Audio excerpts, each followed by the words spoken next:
Choose the call. Double 100 for Christopher Henry Gale from Chris Gale. He's বিশ্বকাপের ইতিহাসে প্রথম double century Chris গেইলের। চোট গুরুতর না হওয়ায় পরের ম্যাচে মুশফিকের খেলা নিয়ে আশাবাদী দল।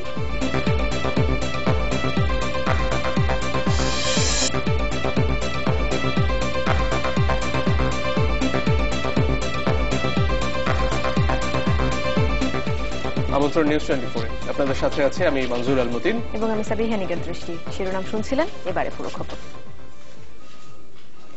এখনো খোঁজ মেলেনি নাগরিক ঐক্যের আহ্বায়ক মাহমুদুর রহমান মান্নার। পরিবারের অভিযোগ, গোয়েন্দা পুলিশের পরিচয় দিয়ে ভোর রাতে রাজধানীর বনানীর একটি বাসা থেকে মান্নাকে নিয়ে যাওয়া হয়েছে। যদিও পরিবারের এমন অভিযোগ অস্বীকার করেছে গোয়েন্দা পুলিশ। নাগরিক ঐক্যেরও দাবি, আইন শৃঙ্খলা বাহিনী ধরে নিয়ে গেছে তাকে। এদিকে 24 ঘন্টার মধ্যে মান্নাকে আদালতে হাজির করার নির্দেশনা চেয়ে হাইকোর্টে রিট করেছেন তার স্ত্রী মেহের নিগার। এই মুহূর্তে আসলে দরকারটা হলো মাঠে যাওয়া। মাঝখানে যেটা গ্রে এরিয়া বলেন বা ভয়েড আছে, এই জায়গাতে এখন আমাদের নামা দরকার। আপনাদের এটা উইথড্র করার জায়গা নেই আর। সম্প্রতি নাগরিক ঐক্যের আহ্বায়ক মাহমুদুর রহমান মান্নার দুটি ফোন আলাপ ফাঁস হয় গণমাধ্যমে, যার একটিতে বিএনপি নেতা সাদেক হোসেন খোকা আর অন্যটিতে এক অজ্ঞাত ব্যক্তির সাথে চলমান রাজনীতি নিয়ে কথা বলতে শোনা যায় মান্নাকে। আপনি কথা বলে দেখেন আপনার কি চান, কি আপনি শেয়ার করেন ওনাদের সাথে। এ নিয়ে গত কয়েকদিন ধরে দেশ জুড়ে বিভিন্ন মহলে চলছে আলোচনা সমালোচনা। সোমবার সরকারের বেশ কয়েকজন মন্ত্রী তার বিরুদ্ধে ষড়যন্ত্রের অভিযোগ এনে দাবি তোলেন গ্রেফতারের। এদের বিরুদ্ধে ব্যবস্থা নিতে হবে, এদের কোনো ছাড় দেওয়া যাবে না, কোনো সংরক্ষণ করা যাবে না। এর কয়েক ঘন্টা পর মঙ্গলবার আনুমানিক রাত 3টার দিকে ভাতিজি শাহরিনা শারমিনের বনানীর বাসা থেকে ডিবি পরিচয়ে মান্নাকে আটক করা হয়েছে বলে দাবি করে তার পরিবার। আমার আত্মীয় বাসা ছিল বনানীতে, তো ওরা ফোন করে আমাকে জানানো 3টার সময় ওদের বাড়ি ঘেরাও করেছে, ওই সিভিল ড্রেসেই আসছে। এসে তারপরে ওরা যখন খুললো তখন আর কি তাকে কাপড় পরারও সময় দিচ্ছিল না, জোর করে টানা হেঁচড়া করে নিয়ে গেছে। তবে তা অস্বীকার করে গোয়েন্দা পুলিশ। তাদের পাল্টা দাবি, মান্নার আটক সম্পর্কে কিছুই জানেন না তারা। ঢাকা মেট্রোপলিটন পুলিশের কোন ইউনিট, ডিবি কিংবা ইউনিফর্মের পুলিশ তাকে গ্রেপ্তার কিংবা আটক করেনি কিংবা তার বাসায় যায়নি, এবং এই সংক্রান্তে কোনো তথ্য আমাদের কাছে নেই। কেউ যদি নিয়ে গিয়ে থাকে সেই বিষয়ে আমাদের কাছে অভিযোগ করলে অবশ্যই বিষয়টি আমরা গুরুত্বের সাথে তদন্ত করে দেখব। মান্নার ডিবি কার্যালয়ে নেই এ খবর শোনার পর বনানী থানায় সাধারণ ডায়েরি করে তার পরিবারের সদস্যরা। এইরকম বনানীর মতো জায়গা, যেখানে উল্টো দিকে আছে বনানী মার্কেট, সেরকম একটা জায়গায় এত বিপুল পরিমাণ আপনার গাড়ি ঘোড়া এবং লোকজন গিয়ে মান্নার মতো একজন প্রমিনেন্ট লোককে উঠিয়ে আনলো, সেটা পুলিশ কিছু জানলো না। এটা মানে একটু কষ্ট হয় বিশ্বাস করতে। আর নিখোঁজ মান্নাকে খুঁজে বের করার আশ্বাসও দিল পুলিশ।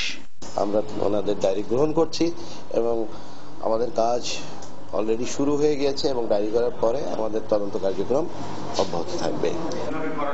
এদিকে জাতীয় প্রেস ক্লাবে সংবাদ সম্মেলনে মান্নাকে আটক করা হয়েছে দাবি করে উদ্বেগ প্রকাশ করেছে নাগরিক ঐক্য।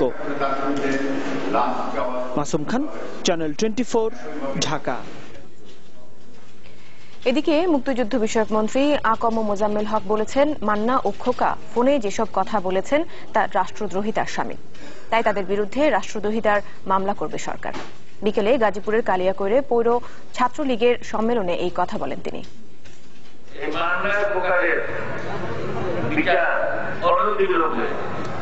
আমাদের সরকার রাষ্ট্রদ্রোহী মামলা দিবে, শুধু মামলা নয়, ট্রাইব্যুনাল উপরে যেমনিভাবে যুদ্ধ অপরাধীদের বিচার বাংলার মাটিতে হচ্ছে এবং অল্প কিছুদিনের মধ্যে আরো অনেক কিছু দেখবেন।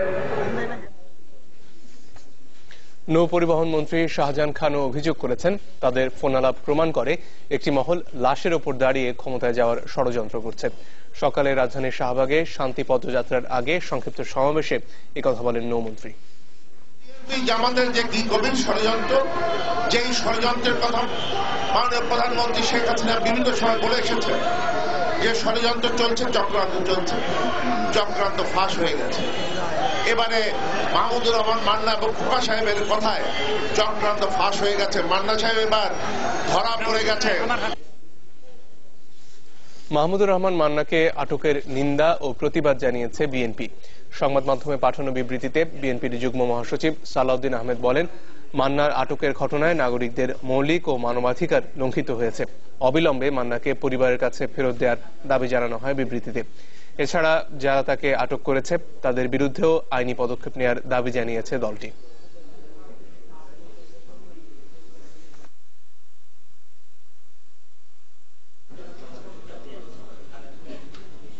বিশ্ব শান্তি রক্ষা এবং সব ধরনের সন্ত্রাসের বিরুদ্ধে সশস্ত্র বাহিনীকে আরও তৎপর হবার আহ্বান জানিয়েছেন প্রধানমন্ত্রী শেখ হাসিনা।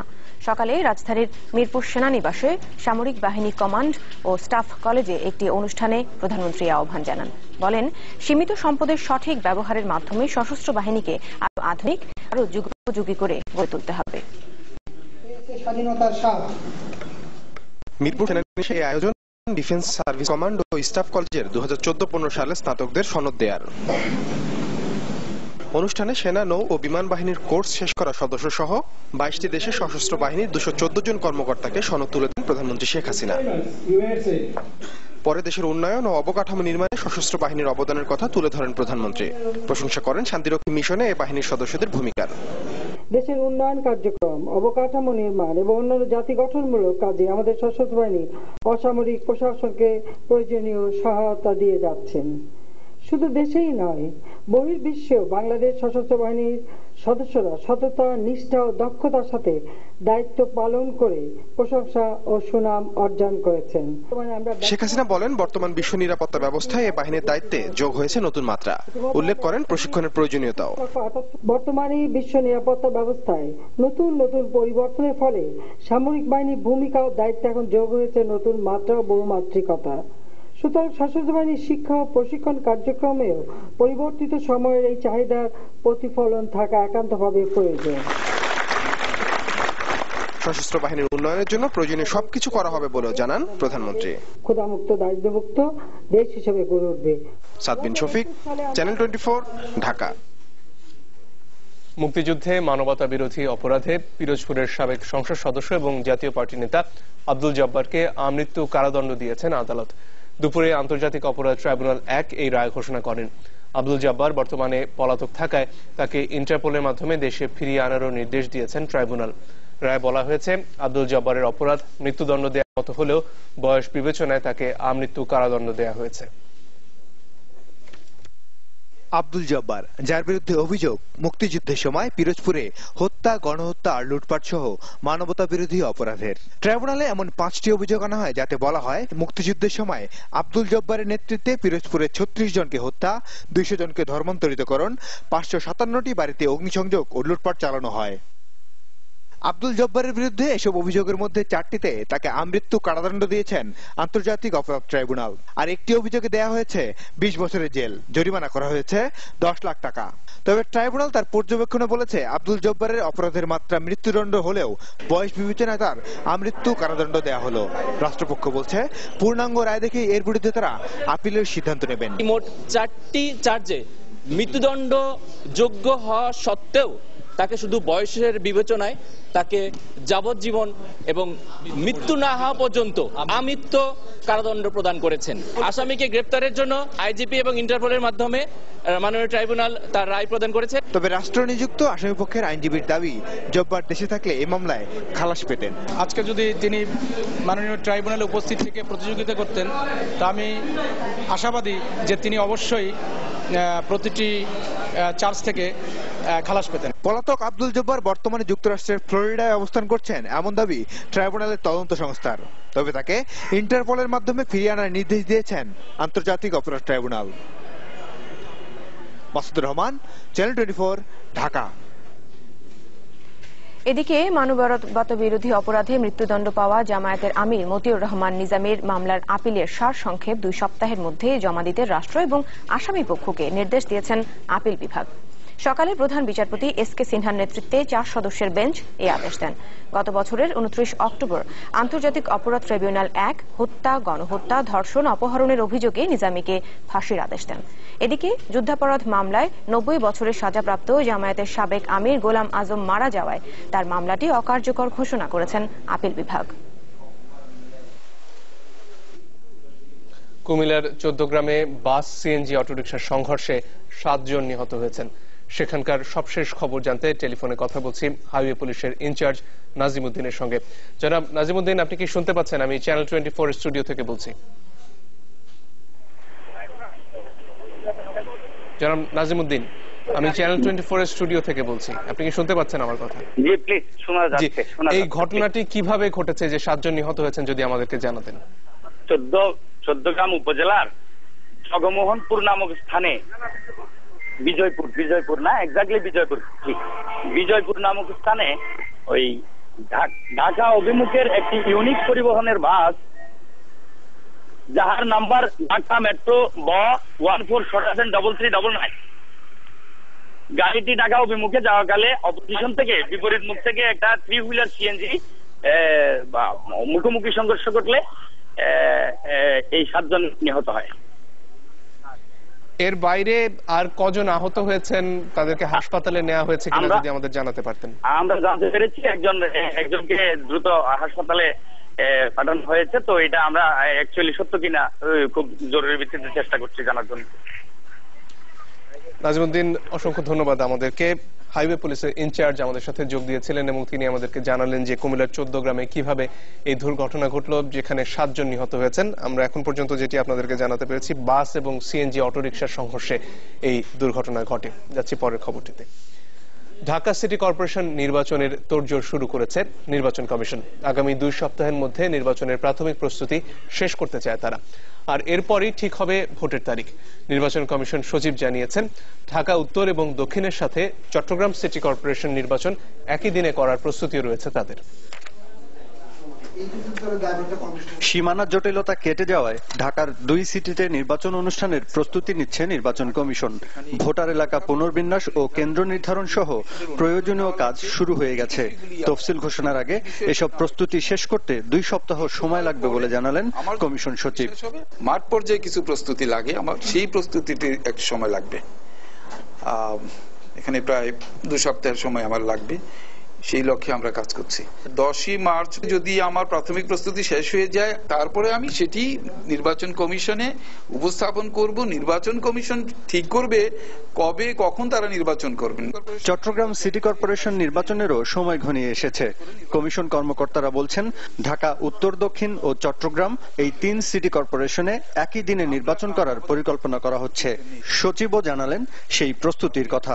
যদি একদিনেও 3টি সিটি কর্পোরেশনের নির্বাচন করতে হয়, নির্বাচন কমিশন প্রস্তুত আছে, এটা কোনো সমস্যা না। 4টা আমরা একদিনে করেছি। চলমান রাজনৈতিক অস্থিরতার মধ্যে সুষ্ঠু নির্বাচন সম্ভব কিনা জানতে চাইলে তিনি বলেন, সবকিছু বিবেচনা করেই সিদ্ধান্ত নেবে কমিশন। রাজনৈতিক দলের নয়, এটি স্থানীয় সরকারের নির্বাচন, আপনারা জানেন। তারপরেও সকল বিষয় বিবেচনা করে নির্বাচন কমিশন সিদ্ধান্ত নেবেন বলে আমি বিশ্বাস করি। GM Mustafizul Alam, channel 24, Dhaka. রাজধানীতে রোববার যে 3 জনের মরদেহ উদ্ধার করা হয়েছে, তার মধ্যে 2 জনের পরিচয় মিলেছে। এরা হলেন সুমন দাস এবং রবিন। দুজনই মিরপুর রুটে বাসের স্টাফ ছিলেন। তাদের গণপিটুনিতে মৃত্যু হয়েছে বলে পুলিশ দাবি করলেও 3 জনের শরীরে পাওয়া গেছে 54টি বুলেট। সুরতহাল প্রতিবেদনে উঠে এসেছে এসব তথ্য। হিরণ খানের রিপোর্ট। রোববার গভীর রাতে রাজধানীর বেগম রোকেয়া সরণিতে মিরপুর থানা পুলিশের টহল ভ্যানে নিয়ে যাওয়া হচ্ছিল রক্তাক্ত 3 যুবককে। ঢাকা মেডিকেলের জরুরি বিভাগে মৃত ঘোষণার পর এসব মরদেহ পাঠানো হয় মর্গে। স্বল্প সময়ে ভিডিও চিত্রে মরদেহগুলোতে দেখা যায় একাধিক গুলির চিহ্ন। সোমবার সকালে মিরপুর থানার ভারপ্রাপ্ত কর্মকর্তা বললেন, নিহত 3 জনই নাশকতাকারী, মারা গেছেন গণপিটুনিতে। বিপুল পরিমাণ ককটেল এবং পেট্রোল নিয়ে সেখানে আমজনতা কর্তৃক ধৃত হয়। পুলিশ গণপিটুনির কথা বললেও প্রত্যেকের শরীরে পাওয়া গেছে একাধিক গুলির চিহ্ন। পুলিশের সুরতহাল প্রতিবেদনেও স্পষ্ট বলা আছে, নিহতদের শরীরে আঘাতের তেমন চিহ্ন নেই। 3 জনের মধ্যেই যার পরিচয় এখনো মেলেনি, সে যুবকের সুরতহাল বলছে কান নাক স্বাভাবিক, তার কবজির উপর 8টি, থুতনিতে 1টি, হাতের পাখায় 1টি, বাম কাঁধে 2টি এবং বুকে 4টি বুলেটের আঘাত। প্রস্রাব ও পায়খানার রাস্তা স্বাভাবিক। পরিচয় পাওয়া বাকি 2 জনের মধ্যে রবিনের শরীরে 22টি এবং সুমন দাসের শরীরে 17টি গুলির চিহ্ন পাওয়া গেছে। ওই দিনই পুলিশ জানিয়েছিল এগুলি তাদের নয়। ঘটনাটা আপনার এলাকায়, আপনি কি নিশ্চিত করে বলছেন যে পুলিশ গুলি করেনি? এটা তো 100% নিশ্চিত। পুলিশ ঘটনাস্থলে গিয়েছে, তাদের ঘটনা ঘটার পরে ওখানে যাই আমরা নিউজ পেয়ে গিয়েছি, তখন ঘটনা ঘটে গেছে। ওরা এখানে থাকতেই পুলিশ আসছে, ঠিক আছে? পুলিশ এসে দেখেছিল তারা এখানে আছে? হ্যাঁ, পুলিশ দেখছিল। গুলি এখন জনরোষের অনেকের কাছে আঁচ থাকতে পারে, সেটা কিভাবে হয়েছে সেটা তো আমরা বের করবো। গুলির কথা তো আমরা বলেছি। তবে এ বিষয়ে মঙ্গলবার আর কিছুই বলতে চায়নি পুলিশ। মানবাধিকার কমিশনের চেয়ারম্যান বলছেন, কার গুলিতে ওই 3 জনের মৃত্যু হলো সেটা জানা জরুরি। যেখানে গণপিটুনি, সেখানে আমাকে কেন গুলি করে তাদেরকে মেরে ফেলতে হবে যদি গণপিটুনি হয়ে থাকে? অর্থাৎ অসংখ্য মানুষ যেখানে লিপ্ত রয়েছে সেই সন্ত্রাসীকে ধরা এবং তার বিরুদ্ধে ব্যবস্থা গ্রহণ করবার জন্য। সুতরাং এগুলো কিন্তু আপনার যুক্তিতে কিন্তু টিকে না। সুতরাং এই সমস্ত কথা বলে আরো কিন্তু মানুষের সন্দেহের তীরটা কিন্তু আরো বেশি প্রশ্নবিদ্ধ হয়ে যায় তাদের ভূমিকা। ঘটনার পরপরই পুলিশের উপস্থিতিতে ওই 3 জনকে যুবলীগের এক নেতার অফিসে নিয়ে যাওয়া হয়েছিল বলে জানিয়েছিলেন কাজীপাড়ার 22 বাড়ি এলাকার মানুষ। হিরণ খান, চ্যানেল 24, ঢাকা। এবার বিএসবি ক্যামেরন স্কুল এন্ড কলেজের সৌজন্যে বিশ্বকাপ ক্রিকেটের খবর।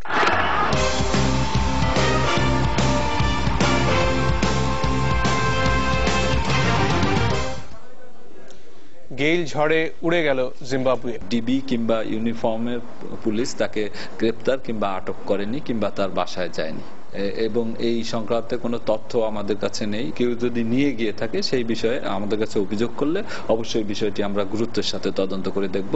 মান্নার ডিবি কার্যালয়ে নেই এ খবর শোনার পর বনানী থানায় সাধারণ ডায়েরি করে তার পরিবারের সদস্যরা। এইরকম বনানীর মতো জায়গা, যেখানে উল্টো দিকে আছে বনানী মার্কেট, সেরকম একটা জায়গায় এত বিপুল পরিমাণ আপনার গাড়ি ঘোড়া এবং লোকজন গিয়ে মান্নার মতো একজন প্রমিনেন্ট লোককে উঠিয়ে আনলো, সেটা পুলিশ কিছু জানলো না। এটা মানে একটু কষ্ট হয় বিশ্বাস করতে। আর নিখোঁজ মান্নাকে খুঁজে বের করার আশ্বাস দিল পুলিশ। আমরা ওনাদের ডায়েরি গ্রহণ করছি এবং আমাদের কাজ অলরেডি শুরু হয়ে গিয়েছে এবং ডায়েরি করার পরে আমাদের তদন্ত কার্যক্রম অব্যাহত থাকবে। এদিকে জাতীয় প্রেস ক্লাবে সংবাদ সম্মেলনে মান্নাকে আটক করা হয়েছে দাবি করে উদ্বেগ প্রকাশ করেছে নাগরিক ঐক্য। মাসুম খান, চ্যানেল 24, ঢাকা।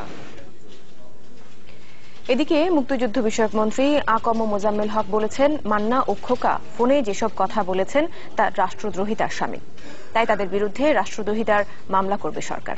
বিকেলে গাজীপুরের কালিয়াকৈরে পৌর ছাত্রলীগের সম্মেলনে এই কথা বলেন তিনি।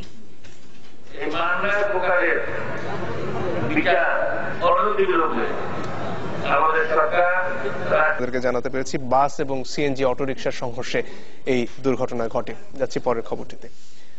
ঢাকা সিটি কর্পোরেশন নির্বাচনের তোড়জোড় শুরু করেছে নির্বাচন কমিশন। আগামী 2 সপ্তাহের মধ্যে নির্বাচনের প্রাথমিক প্রস্তুতি শেষ করতে চায় তারা, আর এরপরই ঠিক হবে ভোটের তারিখ। নির্বাচন কমিশন সচিব জানিয়েছেন, ঢাকা উত্তর এবং দক্ষিণের সাথে চট্টগ্রাম সিটি কর্পোরেশন নির্বাচন একই দিনে করার প্রস্তুতিও রয়েছে তাদের। সীমানা জটিলতা কেটে যাওয়ায় ঢাকার 2 সিটিতে নির্বাচন অনুষ্ঠানের প্রস্তুতি নিচ্ছে নির্বাচন কমিশন। ভোটার এলাকা পুনর্বিন্যাস ও কেন্দ্র নির্ধারণ সহ প্রয়োজনীয় কাজ শুরু হয়ে গেছে। তফসিল ঘোষণার আগে এসব প্রস্তুতি শেষ করতে 2 সপ্তাহ সময় লাগবে বলে জানালেন কমিশন সচিব। মাঠ পর্যায়ে কিছু প্রস্তুতি লাগে, আমার সেই প্রস্তুতিতে এক সময় লাগবে।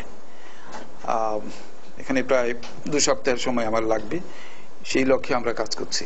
10ই মার্চ যদি আমার প্রাথমিক প্রস্তুতি শেষ হয়ে যায়, তারপরে আমি সেটি নির্বাচন কমিশনে উপস্থাপন করব। নির্বাচন কমিশন ঠিক করবে কবে কখন তারা নির্বাচন করবেন। চট্টগ্রাম সিটি কর্পোরেশন নির্বাচনেরও সময় ঘনিয়ে এসেছে। কমিশন কর্মকর্তারা বলছেন, ঢাকা উত্তর দক্ষিণ ও চট্টগ্রাম এই 3 সিটি কর্পোরেশনে একই দিনে নির্বাচন করার পরিকল্পনা করা হচ্ছে। সচিবও জানালেন সেই প্রস্তুতির কথা। যদি একদিনেও 3টি সিটি কর্পোরেশনের নির্বাচন করতে হয়, নির্বাচন কমিশন প্রস্তুত আছে, এটা কোনো সমস্যা না। 4টা আমরা একদিনে করেছি। দিয়ে যাচ্ছেন শুধু দেশেই নয়, বহির্বিশ্বেও বাংলাদেশ সশস্ত্র বাহিনীর সদস্যরা সততা, নিষ্ঠা ও দক্ষতার সাথে দায়িত্ব পালন করে প্রশংসা ও সুনাম অর্জন করেছেন। শেখ হাসিনা বলেন, বর্তমান বিশ্ব নিরাপত্তা ব্যবস্থায় এই বাহিনীর দায়িত্বে যোগ হয়েছে নতুন মাত্রা। উল্লেখ করেন প্রশিক্ষণের প্রয়োজনীয়তাও। বর্তমানে বিশ্ব নিরাপত্তা ব্যবস্থায় নতুন নতুন পরিবর্তনের ফলে সামরিক বাহিনীর ভূমিকা ও দায়িত্ব এখন যোগ হয়েছে নতুন মাত্রা ও বহুমাত্রিকতা। সুতরাং সশস্ত্র বাহিনীর শিক্ষা ও প্রশিক্ষণ কার্যক্রমেও পরিবর্তিত সময়ের এই চাহিদার প্রতিফলন থাকা একান্তভাবে প্রয়োজন। সশস্ত্র বাহিনীর উন্নয়নের জন্য প্রয়োজনীয় সবকিছু করা হবে বলেও জানান প্রধানমন্ত্রী। ক্ষুধামুক্ত, দারিদ্র্যমুক্ত দেশ হিসেবে গড়ে উঠবে। সাদবিন শফিক, চ্যানেল 24, ঢাকা। মুক্তিযুদ্ধে মানবতা বিরোধী অপরাধে পিরোজপুরের সাবেক সংসদ সদস্য এবং জাতীয় পার্টি নেতা আব্দুল জব্বারকে আমৃত্যু কারাদণ্ড দিয়েছেন আদালত। দুপুরে আন্তর্জাতিক অপরাধ ট্রাইব্যুনাল 1 এই রায় ঘোষণা করেন। আব্দুল জব্বার বর্তমানে পলাতক থাকায় তাকে ইন্টারপোলের মাধ্যমে দেশে ফিরিয়ে আনারও নির্দেশ দিয়েছেন ট্রাইব্যুনাল। রায় বলা হয়েছে, আব্দুল জব্বারের অপরাধ মৃত্যুদণ্ড দেওয়ার মতো হলেও বয়স বিবেচনায় তাকে আমৃত্যু কারাদণ্ড দেওয়া হয়েছে। আব্দুল জব্বার, যার বিরুদ্ধে অভিযোগ মুক্তিযুদ্ধের সময় পিরোজপুরে হত্যা, গণহত্যা আর লুটপাট সহ মানবতা বিরোধী অপরাধের। ট্রাইব্যুনালে এমন 5টি অভিযোগ আনা হয় যাতে বলা হয় মুক্তিযুদ্ধের সময় আব্দুল জব্বারের নেতৃত্বে ঢাকা অভিমুখের একটি ইউনিক পরিবহনের বাস, যাহার নাম্বার ঢাকা মেট্রো ব 14733399, গাড়িটি ঢাকা অভিমুখে যাওয়াকালে অপোজিশন থেকে, বিপরীত মুখ থেকে একটা 3 হুইলার সিএনজি মুখোমুখি সংঘর্ষ ঘটলে এই 7 জন নিহত হয়।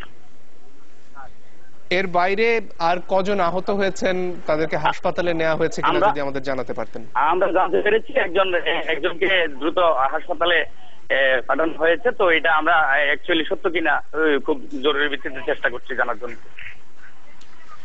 নাজিমউদ্দিন, অসংখ্য ধন্যবাদ। আমাদেরকে হাইওয়ে পুলিশের ইনচার্জ আমাদের সাথে যোগ দিয়েছিলেন এবং তিনি আমাদেরকে জানালেন যে কুমিল্লার 14 গ্রামে কিভাবে এই দুর্ঘটনা ঘটলো, যেখানে 7 জন নিহত হয়েছেন। আমরা এখন পর্যন্ত যেটি আপনাদেরকে জানাতে পেরেছি, বাস এবং সিএনজি অটোরিকশার সংঘর্ষে এই দুর্ঘটনা ঘটে। যাচ্ছি পরের খবরটিতে। ঢাকা সিটি কর্পোরেশন নির্বাচনের তোড়জোড় শুরু করেছে নির্বাচন কমিশন। আগামী 2 সপ্তাহের মধ্যে নির্বাচনের প্রাথমিক প্রস্তুতি শেষ করতে চায় তারা, আর এরপরই ঠিক হবে ভোটের তারিখ। নির্বাচন কমিশন সচিব জানিয়েছেন, ঢাকা উত্তর এবং দক্ষিণের সাথে চট্টগ্রাম সিটি কর্পোরেশন নির্বাচন একই দিনে করার প্রস্তুতি রয়েছে তাদের। সীমানার জটিলতা কেটে যাওয়ায় ঢাকার 2 সিটিতে নির্বাচন অনুষ্ঠানের প্রস্তুতি নিচ্ছে নির্বাচন কমিশন। ভোটার এলাকা পুনর্বিন্যাস ও কেন্দ্র নির্ধারণ সহ প্রয়োজনীয় কাজ শুরু হয়ে গেছে। তফসিল ঘোষণার আগে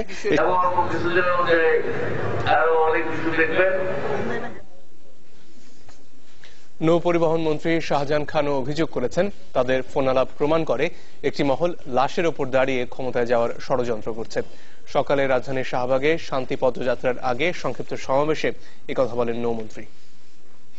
আমাদের যে কি গভীর ষড়যন্ত্র, যেই ষড়যন্ত্রের কথা মাননীয় প্রধানমন্ত্রী শেখ হাসিনা বিভিন্ন সময় বলে এসেছে, যে ষড়যন্ত্র চলছে, চক্রান্ত চলছে, চক্রান্ত ফাঁস হয়ে গেছে।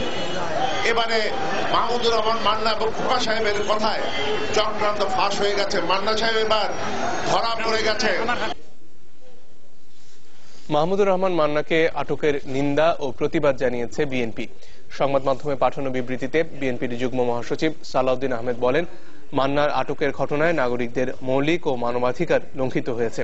অবিলম্বে মান্নাকে পরিবারের কাছে ফেরত দেওয়ার দাবি জানানো হয় বিবৃতিতে। এছাড়া যারা তাকে আটক করেছে তাদের বিরুদ্ধেও আইনি পদক্ষেপ নেওয়ার দাবি জানিয়েছে দলটি।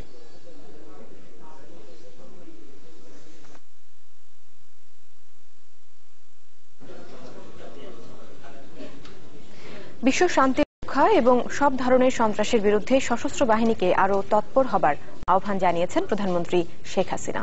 সকালে রাজধানীর মিরপুর সেনানিবাসে সামরিক বাহিনী কমান্ড ও স্টাফ কলেজে একটি অনুষ্ঠানে প্রধানমন্ত্রী আহ্বান জানান।